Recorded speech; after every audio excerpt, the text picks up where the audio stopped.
আজকের মর্নিংটা শুরু হচ্ছে চুল কাটা নিয়ে। 2020 থেকে যবে থেকে সেই করোনার জন্য লকডাউন শুরু হলো, তবে থেকে সেই যে মেয়ে চুল কেটে দিচ্ছে, আজ অবধি সেই চুল কাটাটা ওকে দিয়েই কাটায়। লকডাউন থেকে ওর দুটো ফ্রি কাস্টমার ছিল, একটা হচ্ছে ওর বড় ভাই, একটা হচ্ছে ওর পাপা। বড় ভাই হচ্ছে আমার বাবা, আর পাপা হচ্ছে নাড়ু। নাড়ু সবসময় বলবে আমার সেলুনের পয়সাটা বেঁচে যাচ্ছে, তুই আগে চুলটা কাট। অনেক দিন ধরে ওকে বলছে, সে আর ও মেয়ে আর সময় পাচ্ছে না। তার মধ্যে ওষুধও পড়ে গেছিলো, ওর কাকা মারা গেছে নাড়ুর, তা সেই কারণে ওষুধ ছিল, চুলও কাটতে পারিনি। এতদিন পর ওষুধ উঠলো, তারপরে এই চুল কাটতে বসেছে। তো ভালোই হয়েছে, সেলুনের পয়সাটা বেঁচে যায়। এদিকে আমাদের লিও পুচুটা ওখানে ভৌ ভৌ করতে করতে তারপরে বেচারা ঘুমিয়েই পড়েছে।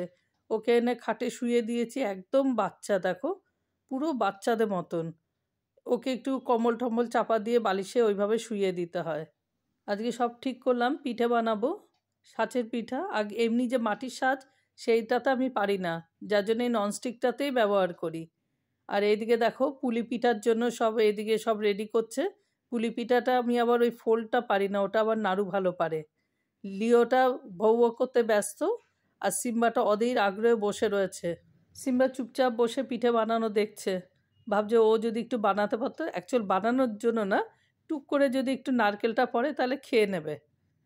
আমাদের লিওটা আবার মিষ্টি পছন্দ করে, সিম্বাটা আবার অত পছন্দ করে না।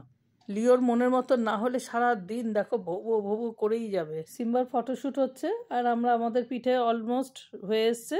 এবার নিচে যাব সিঙ্গারা বানাতে। পিঠের সাথে আজকে সিঙ্গারাও বানাচ্ছি।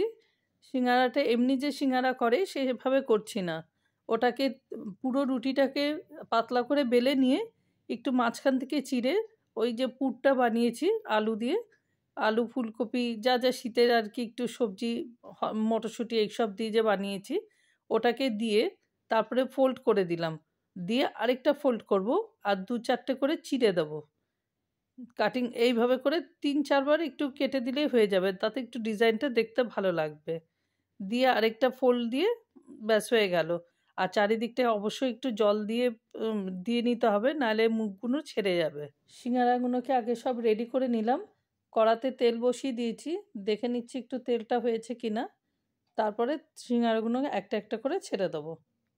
আমার আবার বাইরের সিঙ্গারা অতটা ভালো লাগে না, ওদের তরকারিটা খুব একটা আমার ভালো লাগে না। বাড়িতে করার জিনিসের একটা স্বাদই আলাদা। সিঙ্গারাগুলো সব লাল করে ভেজে নিলাম। তেঁতুল দিয়ে যে বিটের চাটনিটা করেছিলাম, সেটা দিয়ে আজকে সিঙ্গারা সবাই খাবো। দেখো তেঁতুলের যে বিটের চাটনিটা, সেটাও কত সুন্দর লাগছে দেখতে। ওটা দিয়ে আজকে সার্ভ করব। চলো দেখা হবে আবার নেক্সট ব্লগে। ও তার মাঝখানে একটু বলে নিই, একটু দিলকুশগুলো সেই মেলা থেকে এনেছিলাম, সেই দিলকুশটা ভেজে নিচ্ছি। মেয়ে আবার বললো দিলকুশটা একটু ভাজো। দেখা হবে আবার নেক্সট ব্লগে। টিল দেন বাই, সবাই ভালো থেকো।